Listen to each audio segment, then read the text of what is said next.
Hi everyone, welcome to today's Rancher online meetup. This is Shannon Williams, and with me I have Sheng Liang. We are excited to have so many people here today to learn about RancherVM. And hopefully this session will give you a good understanding of a new project we're working on today. So thanks again for coming out. I want to just start off with a quick couple introductions. If you've attended any of our online meetups in the past, you've probably heard my voice. I'm one of the co-founders here at Rancher and run all of our marketing and field activities. So it's great to be here. With me today is our CEO and another co-founder, Sheng Liang. Shen, you want to say hi? Hi. Okay, so Shen and I have worked together for a long time, both here at Rancher and in the past. And Shen is not only our CEO, but also really led the development on RancherVM, both as an engineer and an architect. So he's going to be talking a lot today about what we're doing with RancherVM, a new project that we announced about a month ago. Before we get into that, though, I just want to go through some of our high-level, some high-level things we like to talk about with these meetups, because we really do try to run them a little bit differently than maybe your typical webinar. And really the main difference is if you've ever attended a meetup and you've ever had the chance to sort of talk and listen and ask questions, that's really what we're trying to replicate with these events. We spend a lot of time answering questions. We really encourage everyone as we're going to put questions in. We try to open up the mics when we can and let people talk and introduce themselves and talk about some of the stuff they're working on. The meetups are all recorded, so if you have any questions that you need to run or you don't get a chance to hear the rest of, the meetup will be recorded and posted to YouTube. You'll be able to come back and look at it and see anything that you want to see. And certainly, if you have any ideas for content or things you'd like us to discuss in future meetups, we're really open to it and welcome it. Feel free to email us directly. You can also post on Twitter with just a hashtag RancherMeetup, and we'll monitor that. So feel free to get involved. And social media is a great way to also interact with other people who are attending. So feel free to kind of talk amongst yourselves using Twitter. Just use the hashtag RancherMeetup to comment on things, voice questions and ideas. The GoToWebinar application we use has a really good question and answer feature as well. So feel free to type in your questions as we go. I will be reading them while Sheng's talking, and he'll be monitoring them while I'm talking, and we'll try to get them out there and answered as much as possible. So there are a couple of things we sort of like to focus on with these meetups. First of all, definitely ask your questions. Ask whatever tougher questions you have. Don't worry about offending us or saying, why does this even make sense? I can't imagine why anyone would do this. This seems ridiculous.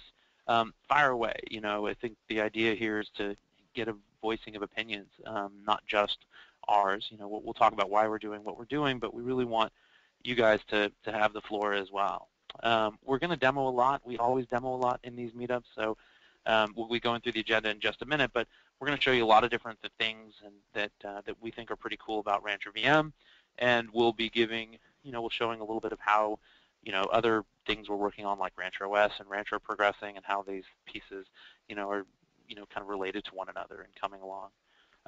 We really try to keep the slides to a minimum in these sessions and focus on the demos. So we'll set some context up front. We'll sort of try to get some of this relationship between VMs and containers, and VMs running in containers, and containers running on VMs and running VMs within them sort of clear. But generally, we try to keep the slides to a minimum in these presentations and focus a little more on the technology. So if you want to see something like, hey, can you show how this would work? Feel free to take us off script. Feel free to jump into something that you'd like to see. If we can demo it, we will. If not, we'll talk about it and we'll try to answer the question. So you do that as much as you feel comfortable. We'll be giving away some shirts and things like that as we go along for people that sort of are participating on Twitter and asking questions and posting about what we're doing. So feel free to get involved. We want to kind of make this as much fun as we can. That I want to just kind of go over the agenda really quickly, and then I'm going to turn it over to Sheng, and he's going to jump into the content. But the reality is the topic we're talking about today is a little bit confusing because we're talking about this blending of where virtual machines and containers get started. I think historically, when you think about the relationship between containers and VMs, they're perceived as either alternatives, so you use a container in place of a VM, or they're perceived as nested within each other, but with a container running on top of a VM. So we're going to talk a little bit about that, but really the idea behind RancherVM is that containers are this great packaging mechanism it's becoming quite universal. What could you do if you could take that and use it to package up virtual machines and then leverage KVM's ubiquity to make them run? So we're going to talk about that. Then we're going to jump into a demo of that. We'll kind of jump back to the slides for a minute just to sort of talk about how, where Rancher's at and some sort of what we're working on with our management platform, and then how that works with RancherVM and using those together. And we'll actually give a demo then of sort of RancherVM running under Rancher. Finally, we'll kind of jump back and talk a little bit about RancherOS, our micro Linux distribution for Docker, explain what that is, and again, how these things are related. So we'll kind of go into the sort of deep nesting of these things, and Sheng will sort of kind of take us down the rabbit hole of container insanity. So hopefully that'll give you a good overview of what we're doing. Really looking forward to the questions you have and the ideas that you want to discuss. So I will, at this point, I'm going to turn it over to Sheng and make him the presenter. So Sheng, the floor is yours. Sure. Great. Thank you, Shannon, and to really thank everyone for attending this online meetup. I mean, this topic is personally quite fascinating to me because I've been working with virtual machines probably for over 10 years. Really started in the early days with VMware Workstation and saw its tremendous growth and the impact it's had on the industry. But containers is still relatively new, and it's always in the back of my mind how we can make these two technologies work together. I would say, the industry as a whole has gotten a very good idea of what virtual machines can do and what kind of use cases it can apply to. But containers is still in very, very early stages of development. So it's interesting. If you look at the underlying technology, they kind of you can draw a lot of analogies. Each virtual machine has its own kernel, and containers, as you guys know, share the same kernel. I mean, this is a dramatically simplified view of the world. What this naturally leads to is the common practice of containers running inside a virtual machine. And I really believe this is the right way this is sort of the predominant way to operate containers today, and I think it's going to be the popular way for containers to run in the future. So this is really where majority of our users use containers today, whether on server virtualization or cloud infrastructure. Both are built on virtualization technologies, and the role of virtualization and container are really complementary in this picture, because virtualization takes care of secure isolation, it takes care of storage and networking infrastructure, and it leaves room for containers to take care of application packaging and application management and delivery. So this is great. But about a couple of months ago, I started really thinking about this a little bit more and talking to some customers and early users and looking at some of the challenges they're having migrating their existing workload to try to Dockerize or containerize their existing workload. And an interesting use case came up. And basically, Linux it turns out it's in a fairly unique position, because Linux kernel is really both a hypervisor and a traditional operating system kernel that could be used to run containers. So it kind of really has both built in, and then the way KVM is architected is it's the core functionality is in the kernel, but a big chunk of capabilities is packaged in the QEMU user space program, and you can fairly easily package that QEMU user space program in a regular container. So mechanisms like, once you do that, then mechanisms like C groups, which is what we use today to control virtual container resources, can of course be used to control virtual machine resource consumption. And by the way, this is nothing new. I mean, C groups, for as long as I've worked with KVM virtualization, C groups was actually the technology of choice that the KVM industry users use to control virtual machine resource consumption under KVM. So you can see it's there's really nothing new here. And one thing that's kind of particularly interesting to me was I've seen in the last few years KVM technology is really mature to the point that I think it's extremely solid, extremely high performance. It's got industry-wide support, and it seems to me like what's missing is some of the the management capabilities, say some of the competing virtualization technology has, like vSphere, and there are things that work fairly well with KVM. I think OpenStack is centered around KVM. There's libvirt and associated tools created for it. But I think I just thought it was the first time I got the experience of running Docker commands on a KVM. I thought that could potentially be very useful as well. So that's the sort of stuff I'm gonna demo here. So I'm just gonna jump straight into some demos and showing you how this can actually work, and we're gonna also look at some of the underlying code. So what I'm doing here is I'm actually running. I just switched to an Ubuntu 14.04 desktop, but it's actually running on my under VMware Workstation. And the reason that could work is actually because of nested virtualization. So VMware has this great feature called Virtualized Intel VPX or EPP.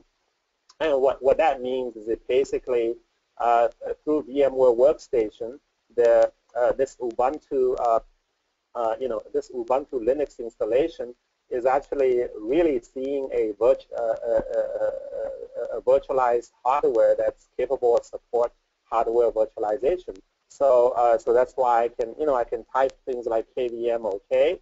If I type KVM, you'll see KVM actually starts up. So it works just as good as works just as well as a physical machine. So for the demo purposes, it would really be good enough. So one thing really we did with RancherVM, if you kind of go to the GitHub RancherVM website, is it's probably a good way to get started. It's really got two things. It has basically this command, docker run, RancherVM equals to true, and it actually runs a Docker image. This is actually the command used to start a VM. So I can actually just kind of like type this command and get a virtual machine started. So I'm actually gonna do that. I'm gonna do that just in a separate terminal. And I'm gonna just make sure I started. Maybe I'll start at Ubuntu VM. So once you've done that, you can actually start to say Docker PS. I see there's a there's a Docker container running already, but this is not just a regular container. It's actually an Ubuntu virtual machine. But it works just like a Docker container. I can inspect it. It's actually distributed through Docker Hub, and you can find out what kind of IP addresses it has, which will indeed turn out to be virtual machine IP addresses. But just to make the demo experience a little easier, this is not a core part of RancherVM capability. What we did is we actually wrote a little Python wrapper so that you can, I can actually start to navigate some of this stuff on the through a browser interface. So you can see, this is the RancherVM instance I actually just got created, and it's up for about a minute. One thing that people typically do with virtual machines they don't do with containers is they go to console quite often. So you can you can go to console and log in, and now I'm in the I'm in the virtual machine, and then you can see the IP address of the virtual machine is basically what Docker daemon has assigned to the Docker container that actually contains the virtual machine. So this as long as we have this simple UI up and running, I could use it actually to create some additional virtual machines.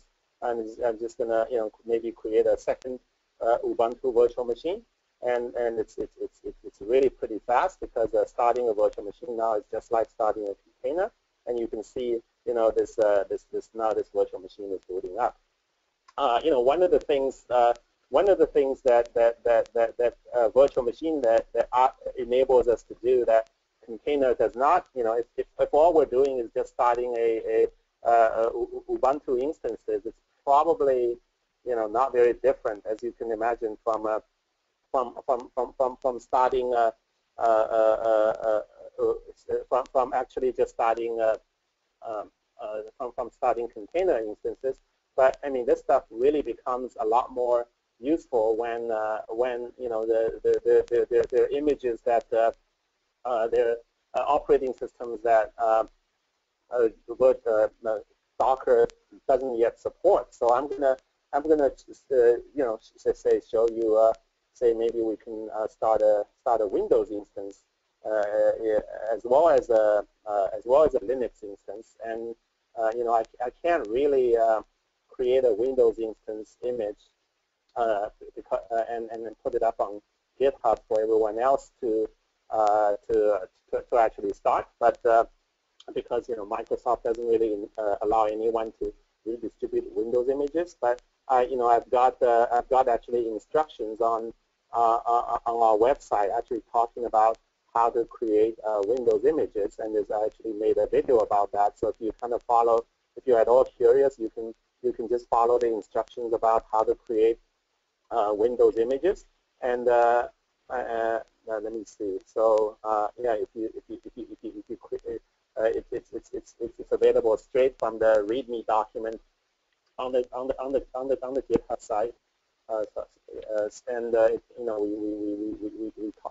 We have some pretty detailed instructions about how you might be able to create Windows VM images as well as Linux images. So this is a good point to actually take up one of the questions that came in from Luis Perez. He was just asking, if before doing this, you need to build the VM as usual. So I'm assuming that if you've already, if you're maybe that's what you can talk about here a little bit is how do you build the VM images, and what's that process look like? Yeah, different than normal. Basically, the way you build VM images is really no different from how you would build it traditionally. So the one way I particularly like is use a tool called Bird Manager. It runs on I'm gonna show you Bird Manager, so I mean you can see all these windows is starting and things, but just because I'm actually running on a virtual machine, so I don't have a whole lot of capacity, I'm just going to stop these instances. So I could kind of show you how it's done here. The one thing, like I said, I particularly like is this tool called Bird Manager, and it's it's built on libvirt. It's there pretty much on any Linux distribution. It actually kind of works a little bit like RancherVM. It's a very simple interface, and this thing allows you to boot a VM from an ISO and install the content into a hard drive and create basically create a QCOW image out of that. Once you create a QCOW image, then you can you can package it into a container. So next I'm gonna actually show you a little bit under the cover what's kind of really going on here in the code. So if you get into the RancherVM directory, one directory called management. One directory called management, which is really the RancherVM script. It's a short. It's about 500 lines of Python script that we use to actually show you this particular UI that you're seeing. But the script that actually does real work is the script under image, and we have a directory called base, and inside it is what we create a base Docker image for RancherVM. So if you kind of look at the Docker file for this, we basically created from the standard Ubuntu image, and we installed QEMU KVM, DNS mask, and bridge utils for inside this Ubuntu image. Then we just run the start.vm script, which is really the entry point of this Docker image. So if you look at to see what's going on, it's everything that RancherVM does is actually captured in this fairly short shell script. So what's going on here is I try to comment this the QCOW image that you originally packaged into the Docker image for particular OS type. What we do is because Docker has an overlay file system, and anytime you just touch 1 byte out of a file, it actually has to make a copy of the entire file. So we really don't want the virtual machine to be directly running on an image that comes from the QCOW image that's embedded in the Docker image. So what we do is we do QEMU image create a new image, and have what comes in Docker as a base image. So this will be a copy on the right, link clone of the original image. Then we set up networking. So networking is probably really the only meaningful thing that this script is doing. So what we do is we Docker IP addresses are actually relatively straightforward. They're assigned by the Docker daemon, and they're programmed straight into the containers. Container is really just a process. So it's Docker daemon has direct access to its namespace, and it can do whatever it wants with it. But virtual machines are more isolated. I can't really program an IP address into a virtual machine. So you kind of have to, there are a variety of ways you can get IP addresses into virtual machine. But the most reliable and universal way is through DHCP. So here what I'm doing is I'm actually reading the IP address and gateway configuration, all this stuff out of the Docker container, and then I program that information into a DNS mask local DHCP server. DNS mask I'm not using it as a DNS server. I'm just using it as a DHCP server. So I program the IP address into it, and then what I do is actually take the IP address away from the Docker container, because Docker container at that point is not really doing much anymore other than bridging the traffic. So I set up the bridge, and then And then the last thing, I create a basically exact KVM process and test all these network and block device as well as the console VNC console arguments into it. So from that point onward, what's the thing that the only thing that's really running inside the RancherVM container is basically the KVM process. So if you actually killed all the RancherVM containers, if any of them are still running, we got into it. You can see a KVM process is running inside them. So that's that's basically it. It's a very quick demo and walkthrough of RancherVM, how it behaves and how it behaves at a high level and how it's implemented at a low level. And I kind of also showed you it can run Linux VMs, it can run Windows VMs. Actually, since we released this RancherVM source code, some of the community members have been doing some interesting things with it. And one of the things I've noticed is someone created an Android simulator VM. I don't know why they did it, but I think it's actually kind of interesting. You can also have an Android simulator, which is probably some special version of Linux, and running in RancherVM, which runs inside the Docker container. And you can never, that kind of stuff would really never be able to run directly inside the Docker container. Yeah. Can I stop you for just a second? I have a couple questions I wanted to ask. One technical and one more existential. The first one is Luis Perez had a kind of a follow-up question, and Luis, I'm going to kind of combine the two questions you asked to try and cover both of them. But he's interested in kind of the scalability, resource usage, behind RancherVM, specifically for more like a VDI DAS use case. So he wants to know if it's possible to use Spice instead of VNC for remote access for both Windows and Linux machines. And maybe you can talk about that, and and Luis, feel free to put in a follow-up question if you want me to go into any more detail. I mean, virtual desktop, I think it's an interesting use case for virtualization. And Shannon and I both worked at Citrix, so this is certainly a use case very near and dear to us. And I don't see why not. We can't make Spice or Citrix HDX or PCOIP, any of these things work. VNC, I mean, we could turn it off.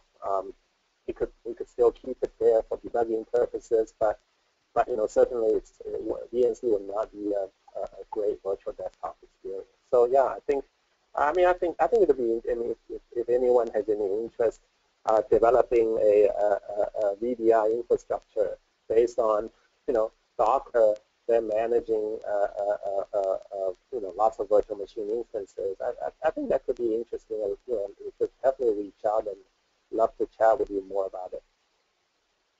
Great. The other question was it probably leads into what you're going to talk about next, Shen. But Michael Clovis just said, what are the problems you feel like this solves? I mean, what's the reason that the world needs RancherVM? And maybe you can.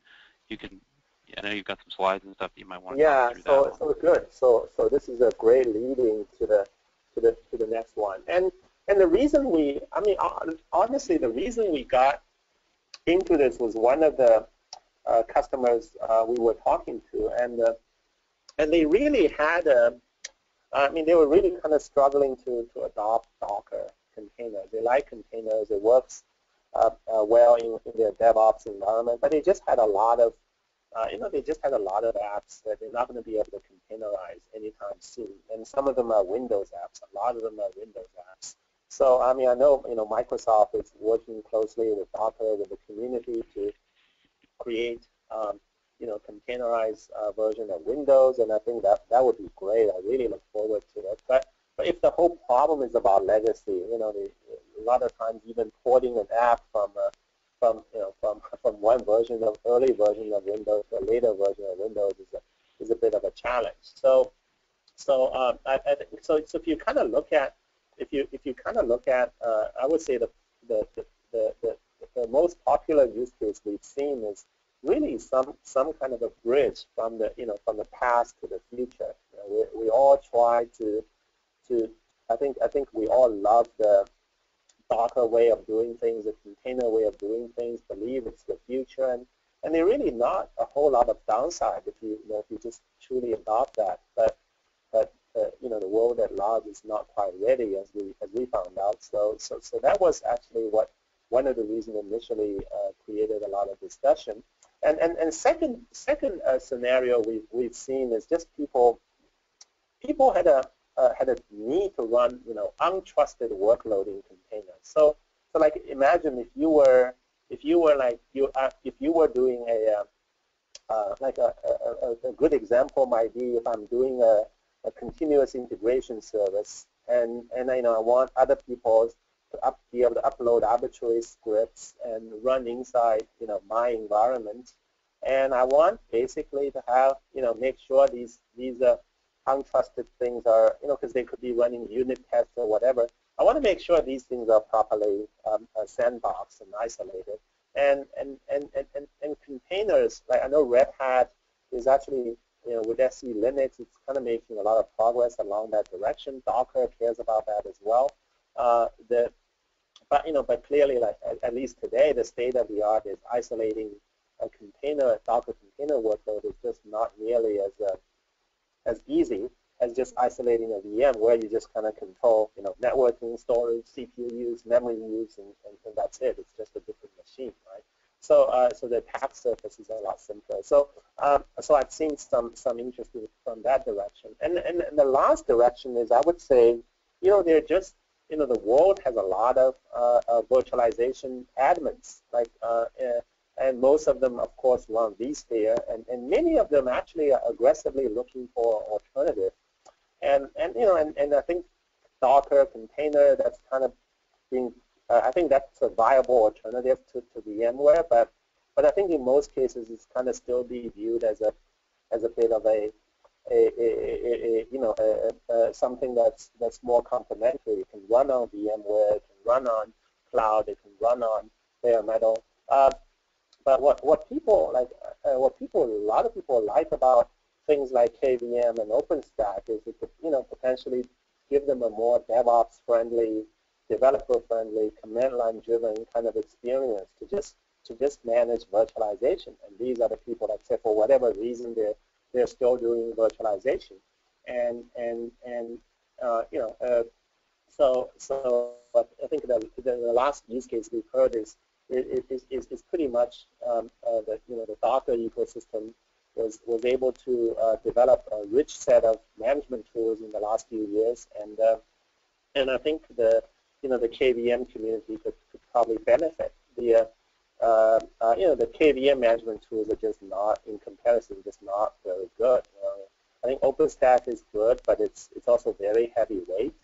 The things like libvirt and overt and Word Manager, those things are kind of quite simple in comparison to what vSphere and OpenStack can provide. So they're definitely, we kind of see a need there. So those are the situations that we've seen. And I do want to kind of make one point. Just when I was doing this exercise about a few weeks ago, I sort of try to see if it what are the set of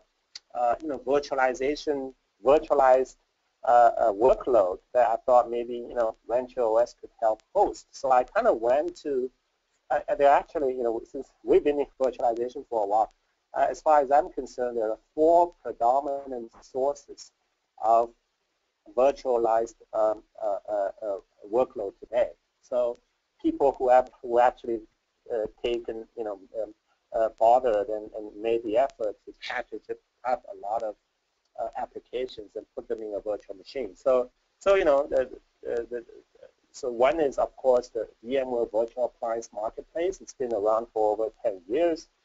it's just great. Like you can just go there, download the OVF, and then you can launch it on your VMware workstation or launch it in vCloud Air. Then I think there are a couple of sort of startup kind of projects, open developer-oriented projects.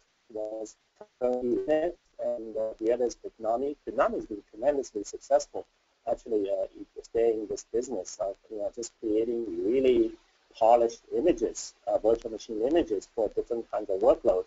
And then, of course, the last one is the AWS marketplace, which is a really rich set of virtual machine images. They're just designed, the AMIs that they were designed to run AWS. So I kind of went through, each one of them you see is like a categorized listing of images. And but like everything else, usually the top images, probably top 50, I would think would account for majority of the use. Now, this is my it's actually quite revealing. Like you can, as I went through a lot of these images, I mean, you look at the left lower right corner on AWS Marketplace, like operating systems. You see things like Amazon Linux AMI, CentOS 7, right? You look at Bitnami, WordPress, Joomla, VMware. I mean, there are a lot of these kind of like Ubuntu, LTS Ubuntu. So we actually found out with a great deal of, it was actually a pleasant surprise that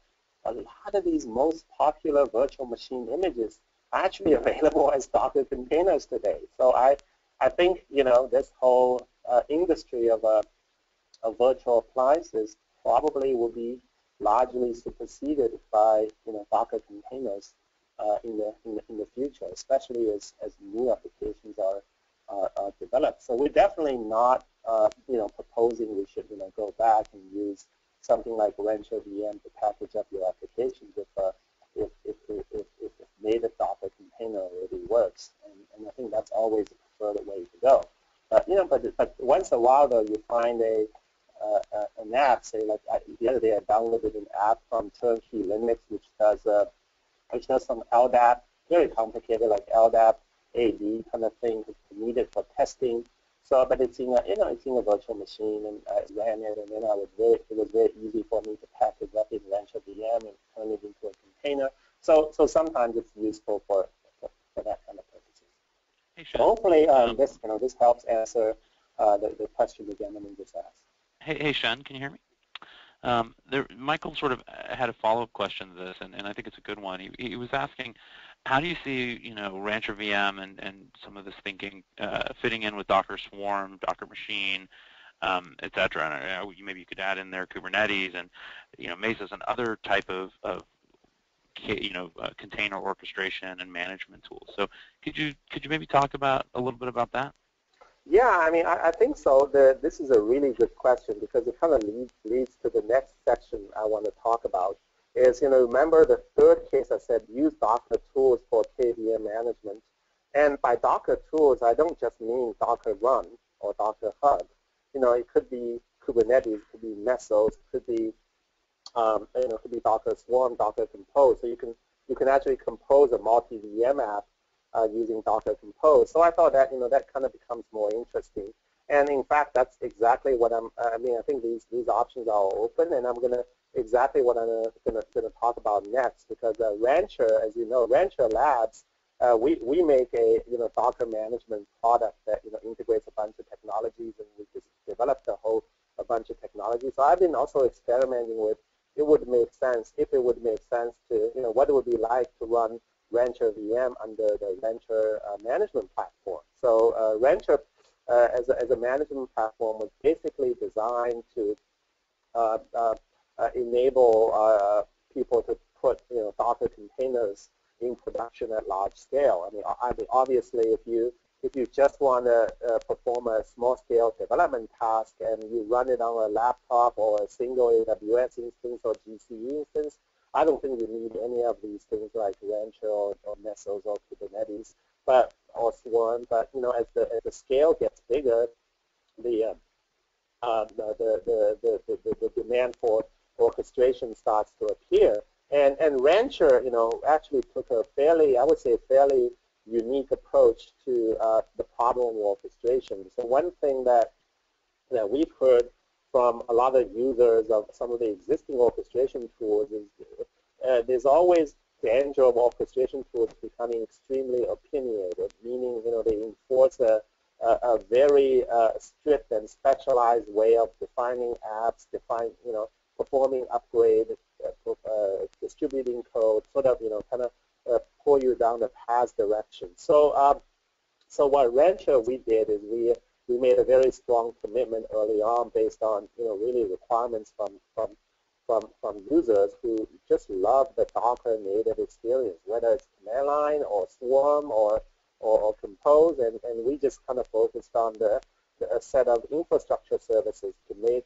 the native Docker experience really scale. So we do things like we do network tunneling between multiple hosts, so Docker containers can run not just in one cloud or one cluster, but multiple clusters, even across multiple clouds. We are implementing a lot of storage management capabilities, so you can actually essentially snapshot not just one container, but multiple containers, even when they're running, and then back them up on a continuous basis, and maybe recover your entire deployment at an alternative site. We manage, we manage multi-user access to the same environment, so that it's unlike Docker, which is primarily a single tenant, the developer experience. We kind of turn it into an experience that could be audited, and that could be it provides a good basis for enterprise-wide adoption. We manage things like load balancers and DNS for service discovery and scalability and upgrade. So then you can make sure not only your application could be quickly provisioned, but they could be taken care of on an ongoing basis. So that's that's really what Rancher is, and Rancher primarily is designed to work with Docker containers, and it runs across different kind of infrastructure. But one kind of infrastructure we always said could be bare metal servers. Now, if you run on bare metal servers, then the opportunity for potentially run some RancherVM started to appear, right? So I'm going to just kind of show you how Rancher is, and we've had a few demos about Rancher and meetups about Rancher already. I'm not going to really go too deep into that, but I thought I'd focus on a few things that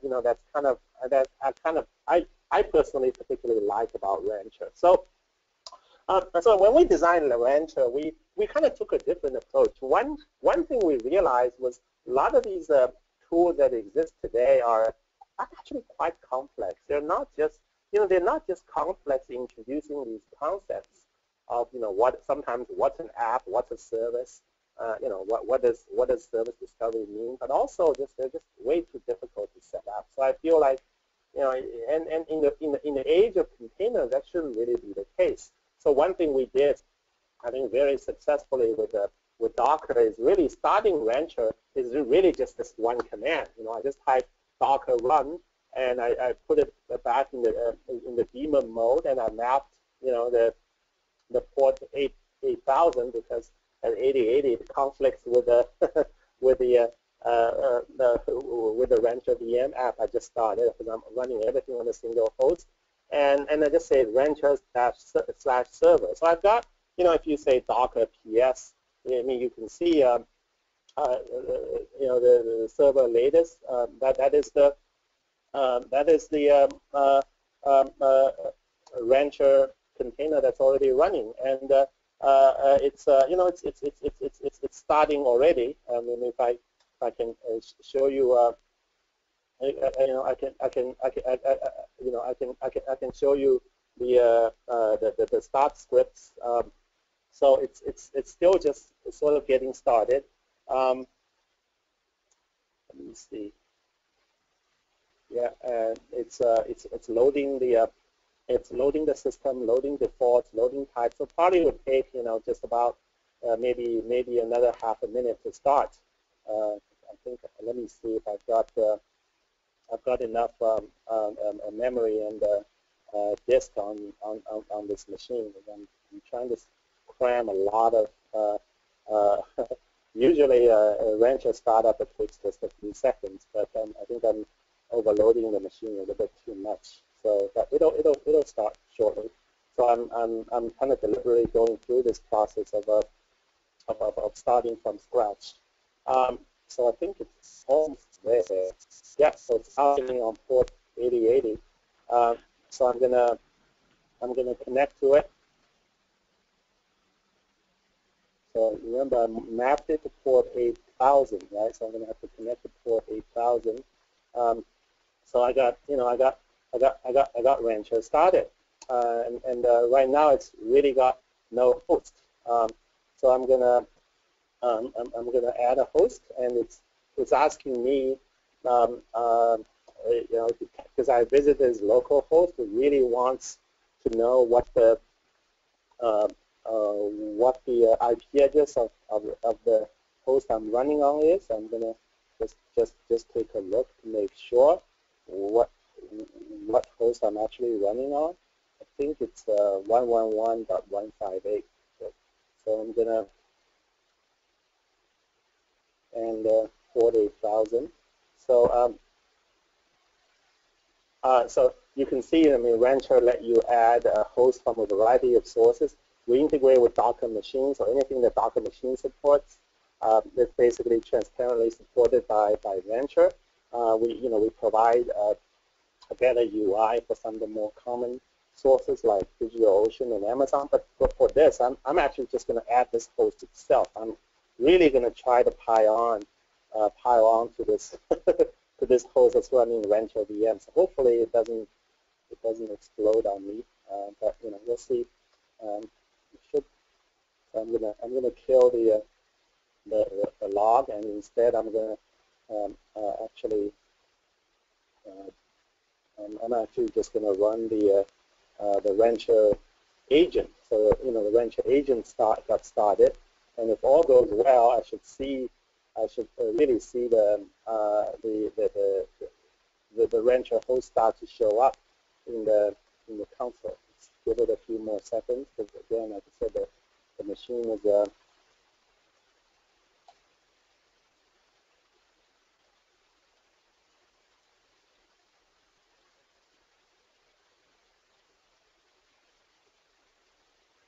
Shen, while you're doing this, just what you're doing right now, you're using your local host and you're setting it up both as a host on Rancher, the management server, right? Which is also running on your local host. Yeah, exactly. And that's also the host I'm using Rancher to run RancherVM. So there's really quite a bit of a load going into this this one host, and I think it's causing some other memory errors for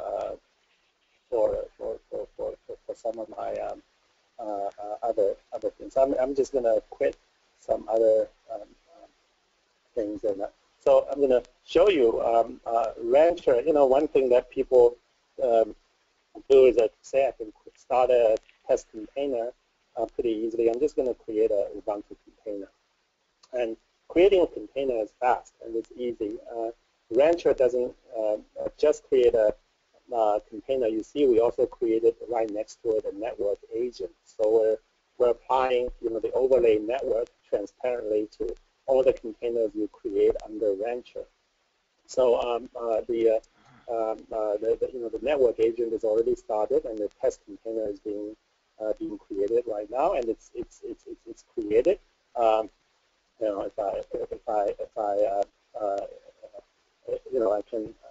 I can show you what.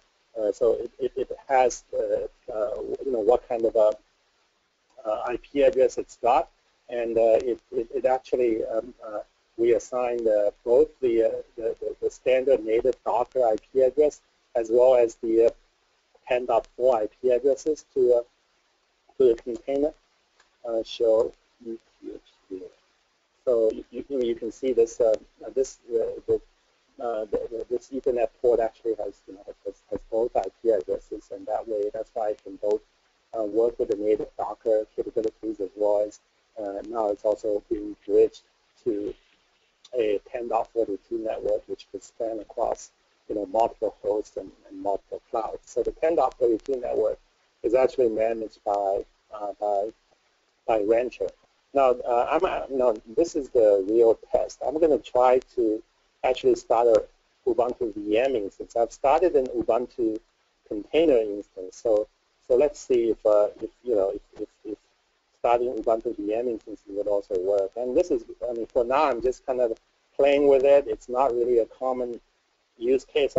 I have to specify some additional environment variables to just kind of control the rest of the experience. One thing I'm going to specify is I specify an environment variable called RancherVM. So that actually instructs the RancherVM. It actually instructs the RancherVM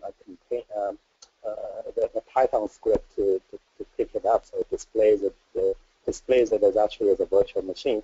Another thing I want to do is I specify an IP prefix, so then it knows 10.42 is the IP address that it would actually give to the virtual machine, as opposed to the other one, which is 172. We want the native IP address that you got from Docker. We want to make sure that this RancherVM can actually be connected to. Just to be clear on the thing you're just doing, you mentioned this isn't a usual thing. Luis was just asking, do you mean it's not a usual thing for launching a container, or it's not a usual thing for launching a RancherVM? What do you mean by that? This is not a usual thing you would really have to do if you're launching a regular container, which is not a RancherVM. That's what I mean. Good question. So it is something you need to do if you're launching a RancherVM. Oh yeah. Exactly. So I'm also mounting in a directory called 10/RancherVM, and this is under that directory is where the VNC Unix socket will go. So if we want the VNC Unix socket to work, we need to do that. And I think I'm just going to give it a host name. One of the final things we want to do to launch RancherVM is we want to give it a little bit more privilege than a regular Docker container. So we don't really launch these as privileged containers, but they need to be able to administrate networking in order to start KVM and set up network bridging.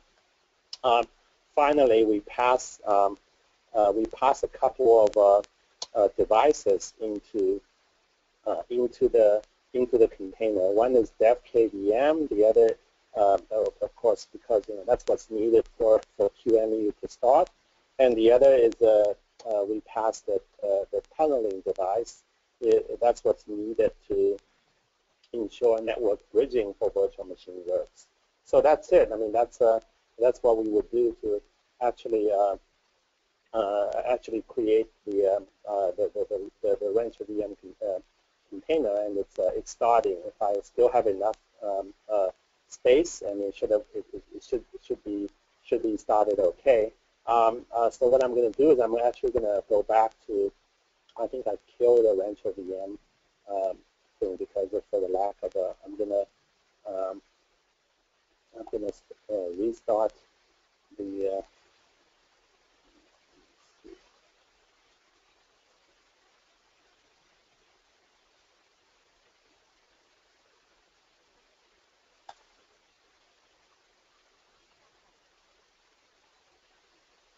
So I started that Python program. I started this thing again. Now I can go look at the list of VMs, and you can see this is the last RancherVM that actually started, and it is actually an Ubuntu VM. And this Ubuntu VM now is actually managed by Rancher. So this Ubuntu VM got 10.42 IP addresses. So if I go back to Rancher, Ubuntu VM has 10.42 IP addresses. The other Ubuntu container has that I started earlier called test has 10.42.172.62. So let's see. I'm going to try to ping that 172.62.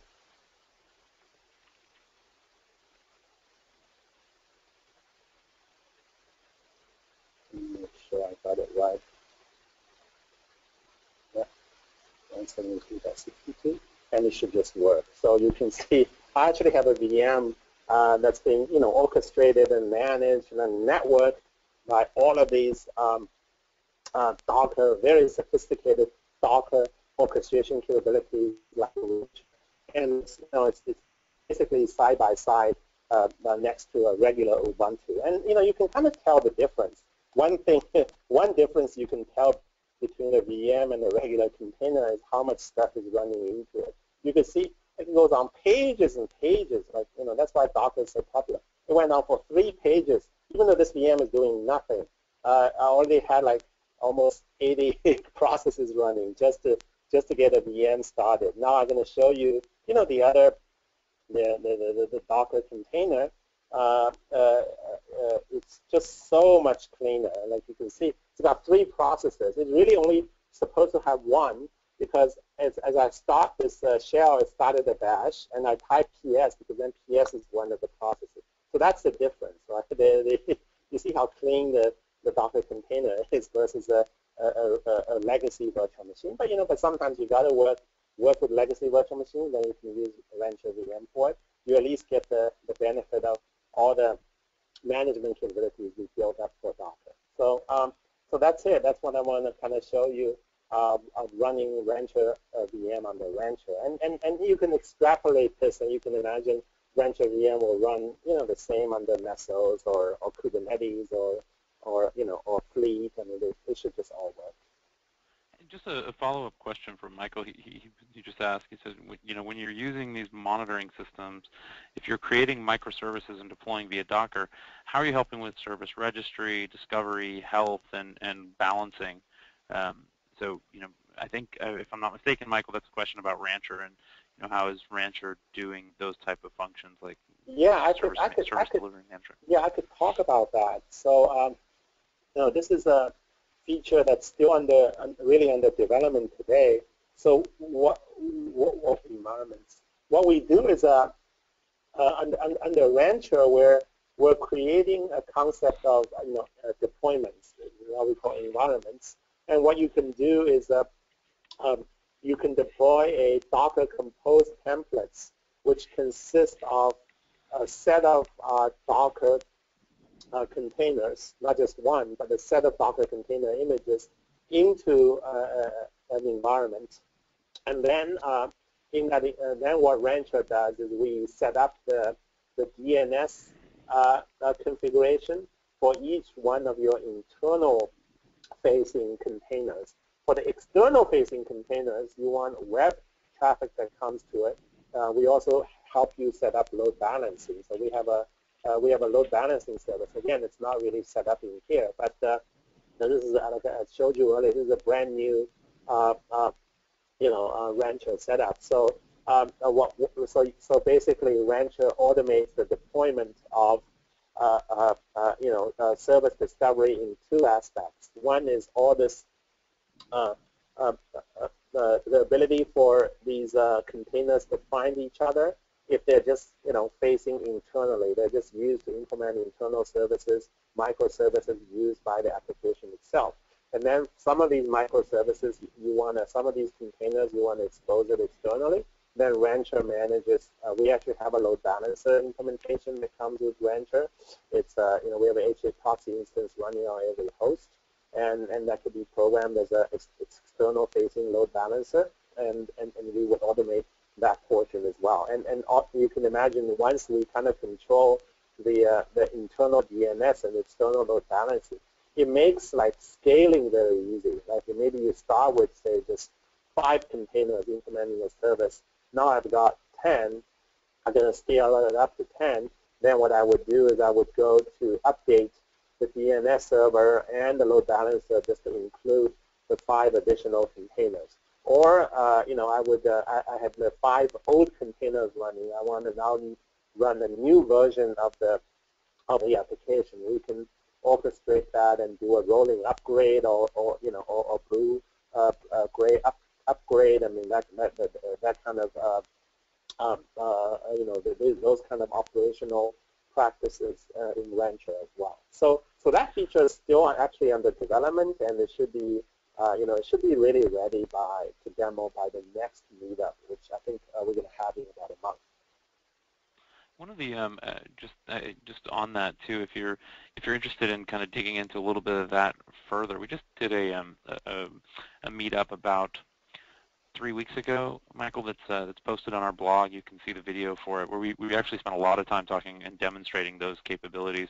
And if you pull the latest build of Rancher 0.20, you can actually see most of this.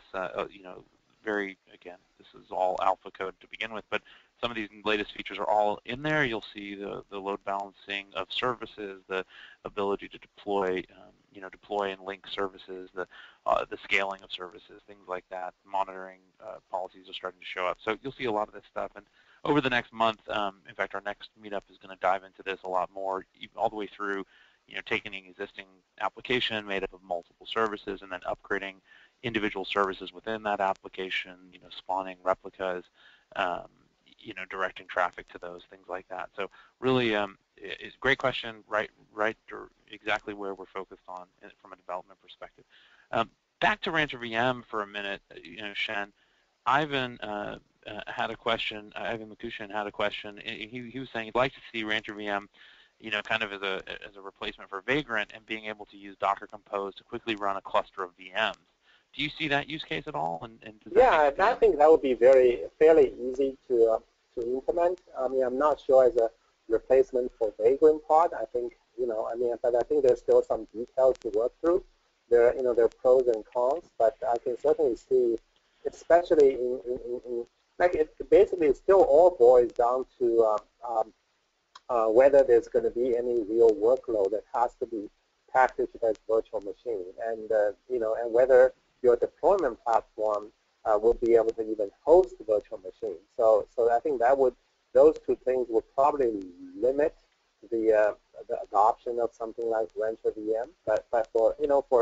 But this is the sort of stuff that if you actually have a use case for that, then it'll be a great fit for it, because there's really no other way to do it to achieve the. Well, when you talk about deployment platforms, I mean that brings up a kind of a common discussion point about RancherVM, which is that as we know, most of the use of containers today for sort of is in one of two places. It's either running locally on a laptop, or it's running in a cloud on virtual machines in a cloud. And obviously RancherVM, is probably how applicable is RancherVM for running in a cloud? I mean, obviously that's not where you would normally. Yeah, I don't think that would be a.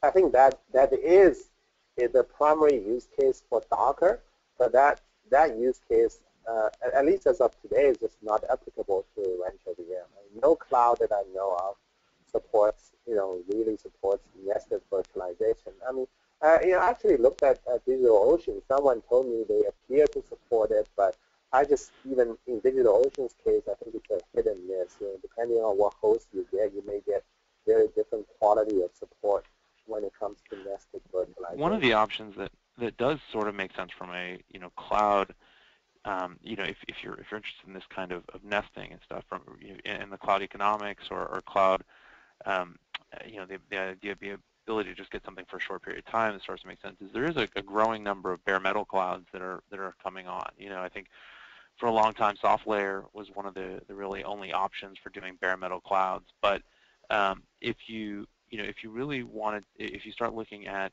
companies like Packet, which are just now coming about, where they're really taking the cloud model and applying it to bare metal servers, you can start to see some of that. So just to be clear, I mean, Luis had a follow-up question. He was just kind of asking for clarification of whether you need a dedicated server hosted in the cloud in order to do this Docker VMs, Shen. Either that or some form of nested virtualization, which is actually, as I'm going to show you, it's actually very efficient. So it's not absolutely required, but Shannon, you're absolutely right. I mean, I was going to say that. Like I would say the traditional kind of virtualization-based cloud hosting is, it's probably not a great use case for RancherVM until nested virtualization start to gain more adoption. But the bare metal virtual cloud hosting, which is actually a huge growth industry, it's actually one of the areas that a lot of cloud providers have found they can potentially compete with Amazon, and you see Rackspace making huge moves in that area. SoftLayer was of course synonymous with bare metal provisioning for many years, and their business just continues to grow under IBM. And some of the new very exciting players like I particularly like Packet.io. They're really able to offer with a bare metal cloud service. And just a few days ago, I think I saw SoftLayer is actually able to now bill your bare metal usage by the hour, which I think is really quite revolutionary. You can imagine how you're going to, because this is not hardware, software we're talking about. I mean, really, they must have a really advanced internal system that can orchestrate all of their setup of bare metal servers and make it economical for them to bill by the hour. I think that's going to probably further increase the adoption of bare metal cloud, which would be, which certainly opens up use cases for RancherVM. And even the cloud platforms, you look at OpenStack and CloudStack now, both supporting bare metal provisioning. I mean, there certainly is a use case there. One of the interesting use cases too that that we've talked to a number of companies about that have sort of gotten involved in the RancherVM community is really more on the private cloud side, where there are organizations now that they have a relatively large number of bare metal resources that are running locally, and they are seeing kind of looking at ways to take new tools, like Rancher or like other types of container orchestration, Docker Swarm, Docker Compose, these types of things, and they want to apply it to their set of physical hosts on their private network behind the firewall, but they're interested in provisioning both VMs and containers. They have use cases where they want to have the isolation of VMs, or they want to run Windows machines, or they want the kind of the ability to allocate resources the way the containers do, or the virtual machines do. And so they're looking for really kind of the combination of how to deploy both. And I think they're in the future, I think these things are going to blend. I think you're going to see that it'll be quite easy to take a pool of resources and set up virtual machines on them, set up containers on them. But having the concepts like what RancherVM is sort of investigating and working on, it really allows the same image libraries, all the sort of common set of tools that will do orchestration and management to run on top of both of these things. So that goes to a lot of where we think this type of technology might be 2 or 3 years down the road. Sheng, you wanted to jump into and I know there are a couple other questions on things that we'll get back to as we kind of get towards the end. But do you want to jump into the kind of conversation about Rancher OS? And just as a time check, guys, I know we're a little bit over the hour now. We're into about 10 minutes past an hour. We've probably we've got one more demonstration we were going to go through, and a little bit of information about Rancher OS. Certainly, all this is being recorded, so if you need to drop off, don't worry about missing anything. But we'll keep going, and any questions you have, we'll certainly be addressing those. We're not going. Yeah, I think okay. So I'll just get going. I think we don't have much. You've seen the majority of this stuff. The last thing I really want to show you is Rancher OS. So as you know, like small Linux distribution these things are quite popular now, and it's very interesting because you can see how a lot of times I think this is basically an indication of the changing consumption pattern enables opportunities in infrastructure, right? When all that people really want to do is to run containers, it just opens up opportunity for us to really optimize the underlying Linux system so that it works, it's exceptionally efficient and secure for Docker containers. And we actually had for those of you who want to learn more about Rancher OS, we had a online meetup. I'm sure the video is still out there about a month and a half ago, and you're certainly welcome to check that out. But really at a very high level, Rancher OS is a containerized Linux, a Dockerized Linux, in the sense that everything now in Linux, we can build it as a Docker container. So if you think we containerize everything in the operating system, then really the only thing that's not containerized would be the Linux kernel and the Docker daemon itself. So Rancher OS, is one of the innovation of Rancher OS is really run two isolated Docker daemon. One is what we call system Docker. It runs as kid1, and it you run a lot of system containers around it, on top of it, like UDEP, DHCP, NTP, those type of system services in Linux. Actually, the console experience is a system container by itself, and that's great because it kind of makes the console experience highly customizable, and you can also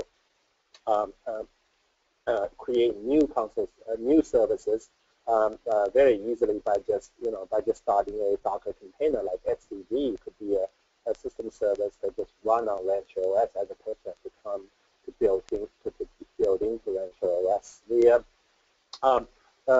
We use at the system container level. One thing that's particularly neat is we actually use Docker Compose as a way to describe and organize and orchestrate system services for Linux. So it's really, once you learn Docker Compose, you can not only use it to deploy applications at large scale, you can use it to manage individual Linux hosts as well, configure Linux hosts as well.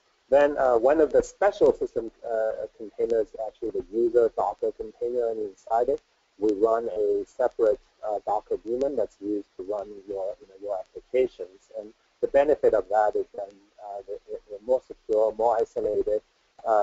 Things that get screwed up at the user application level won't affect the systems. So that's Rancher OS. So I'm gonna show you how I'm gonna just I think one of the natural things to show you would be to run Rancher OS on RancherVM. Although I have to say the other way works as well, because Rancher OS here I'm running, I'm kind of running the Ubuntu as a hypervisor, but Rancher OS also comes with KVM inside it, and you can actually run Rancher OS as a hypervisor for KVM as well. So so to do that, I really want to make sure we have resources. So I'm just actually going to just delete. I'm a little worried about running low on resources. So I'm going to just kind of delete everything and start from scratch. So now I got plenty of resources opened up. I'm going to say I'm going to start the RancherVM console again. Of course, there's nothing there because I just cleaned it up. And I'm going to now, instead of creating an Ubuntu instance, for the first time, I'm going to create a Rancher OS instance. And because this is a Rancher OS instance, I want to do something inside this. I'll give it a little bit more memory.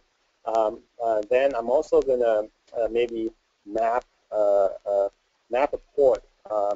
That port 80 to 10,080 because the 8080 has already been taken. So so I'm going to create that, and the Rancher OS instance is created. And you can see Rancher OS is actually getting started.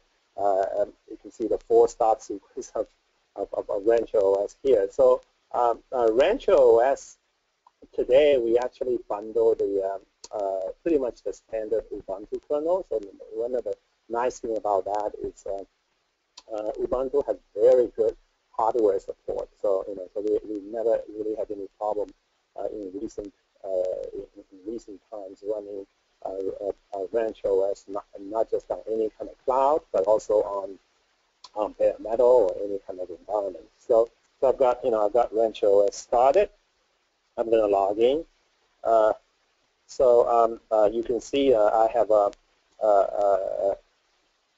just kind of ran Docker in command in Rancher OS, and there's a if I do Docker PS, sorry, if I do Docker PS, there's really no user Docker container running. But I mean, there's a if I do sudo system Docker,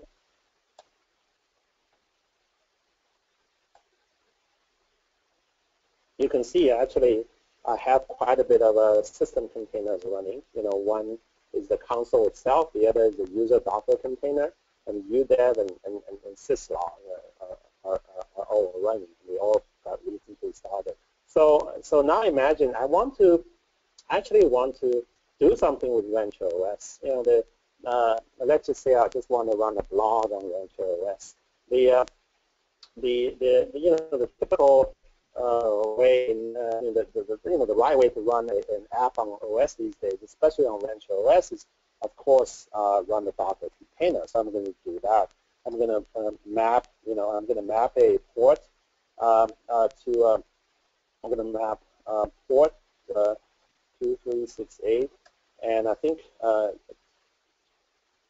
I'm just going to run Ghost. It's a popular it's actually a popular blogging platform. So it's going to take a little bit of time to download from Ghost remotely, but it should really start up in a few probably in a minute or so. So you can see here what I'm doing is I'm actually creating a what we actually really just did is to look at what's really involved in getting. We just got this stuff working. I started Ghost in under Docker in RancherOS and mapped port 80 to 2368, which is the default port that Ghost exposed, and then I mapped port 10,080 to 80 through RancherVM, which is also Docker, and that way I can actually access my Ghost instance that is created. I can access it from Ubuntu, and as I told you earlier, I'm actually running the whole thing under VMware Workstation. So there's actually quite a few layers of virtualization going on already before I even got into this. So it's really deeply nested. This is like really my final demo and show you how crazy this nesting can go. The red lines actually indicate the boundary where there's real virtualization going on, like a real kernel, that real Intel virtualization that happened. And then if there's no red line, that means that's more like more like container virtualization or an app running on an existing OS, more like app level isolation. So the good thing is, nested virtualization is actually quite feasible because it is primarily a control plane thing. Like a RancherOS running inside RancherVM, running inside VMware Workstation isn't really running much with a lot of overhead than, say, a RancherOS directly running on bare metal, because at the end of the day, all of these things, were able to take advantage of the virtualization capabilities in the Intel hardware and execute the basic. At the end of the day, all the instructions are still getting executed, mostly natively on the underlying operating system. So that's why this sort of stuff even works. So I've got Ghost running now. So I should, like if I've actually set up correctly, I should be able to go to localhost 10080 and see a blog up and running. And indeed, it's again through two levels of virtualization. I've got a blog up and running. So this is like I think this is a fun demo to conclude the talk. I'll welcome you to go visit our Git repo. Everything is on it: the source code, the scripts, the docs. The issues people run into. I've just been quite happy with the kind of things people have been doing with RancherVM already, but certainly would love to hear more about what sort of ideas you have. So Shannon? Thank you, Shen. Yeah, that was great. Thanks for working through that. There were a couple of questions that came in while you were talking. One was from Ivan. He had a follow-up. He was asking if it was possible to run a VM specifying user data such as cloud config on RancherVM? Yeah, definitely. We talked about that. I think it would make a lot of sense. It shouldn't be very hard. As I said earlier, DHCP is sort of the one way to popular way. It's a fail-safe way to configure VM IP address. But there are other ways, and cloud config is very popular. And these days, increasingly, the virtual machine images have cloud init built into them, and they can read cloud config. So it should be easy. I actually experimented with it a little bit. It works, and might get around to even adding it to RancherVM at some point. Great.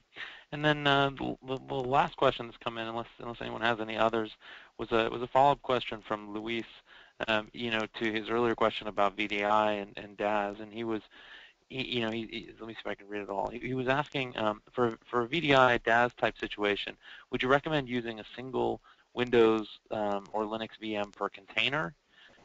And then what type of storage do you suggest for VDI DAS type implementation, regular SSD? Sorry, what's the first part? Would you recommend using a container? What? A single Windows/Linux VM per container. Yeah. So yeah, that's how I would do it. It's just a lot. It's just a lot easier.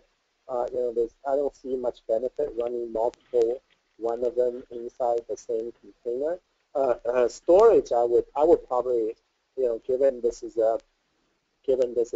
container, given this will be more sort of a scale-out kind of situation, and given it's a VDI use case, I would probably just use local disk, and maybe local disk SSD, coupled with some form of periodic snapshots and backup. So I think for the VDI use case, that would be ideal versus very heavy-duty centralized storage, which really doesn't scale.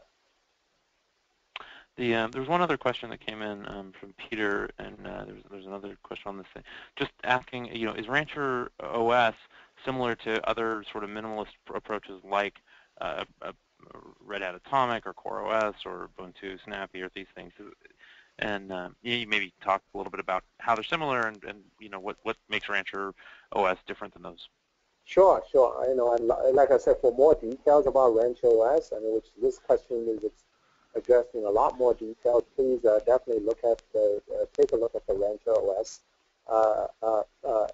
Meetup video, and you'll learn a lot. But at a high level, I think the goals are actually, the technical goals are somewhat similar. I think the business goals may be a little different. A lot of the other minimalist operating systems tend to be, I view them as sort of a reaction to, the workload change, and typically take, what's kind of already working and try to adapt it to this new workload of Docker containers that's getting extremely popular.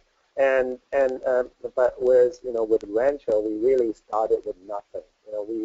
We saw some of the inherent conflicts between some of the existing technologies like systemd, which is in almost every Linux distribution today, and the conflict between systemd and Docker. Right? So that's pretty difficult to resolve if you have to stay within, the confines of the architecture of one of the existing Linux distros. So we kind of just started from scratch, throw away systemd, and in the end, we're able to really enhance Docker to take over the role of Kit 1 and create a really simple, minimal, secure, and flexible, operating system that's it's just a little bit over 20 megabytes, which is probably an order of magnitude smaller than any of the other minimalist OSs that I know. And I think it's still going through a rapid form of development, but I think we're very close to really making it ready to have a huge impact on the industry that really that's ready to put Docker into large scale into large scale production. So that's the goal. That's the genesis of Rancher OS. Thanks, Shen. One more question has come in. This one is from Victor.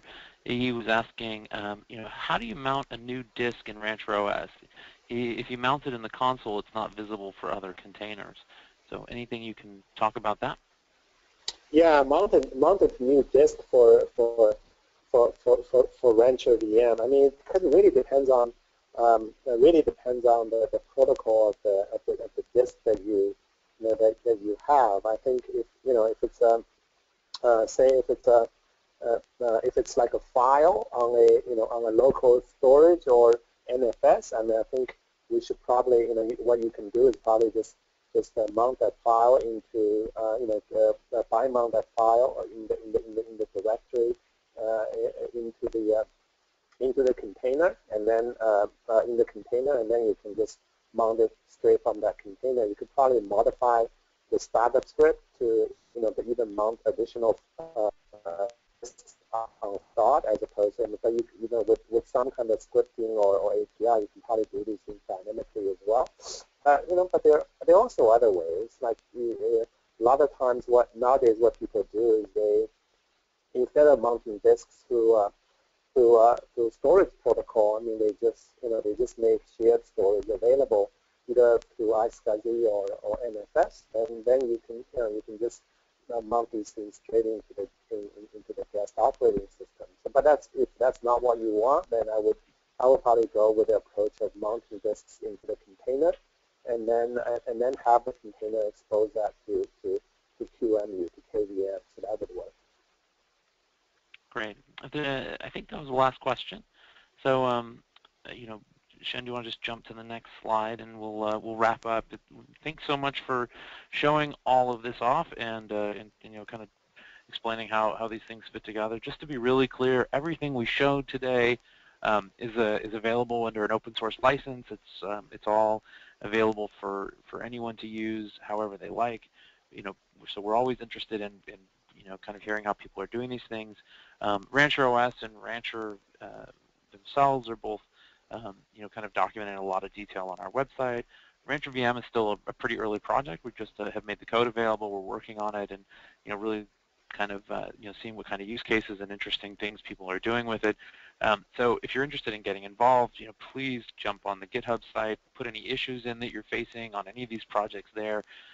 Feel free to ask questions or suggest enhancements. We're always looking for insights. We always love feedback on these meetups that we have. So if you have feedback and you want to send it out to us on Twitter, we always send out T-shirts to the first few people that do that. So feel free to to send back your thoughts on what we've covered today. And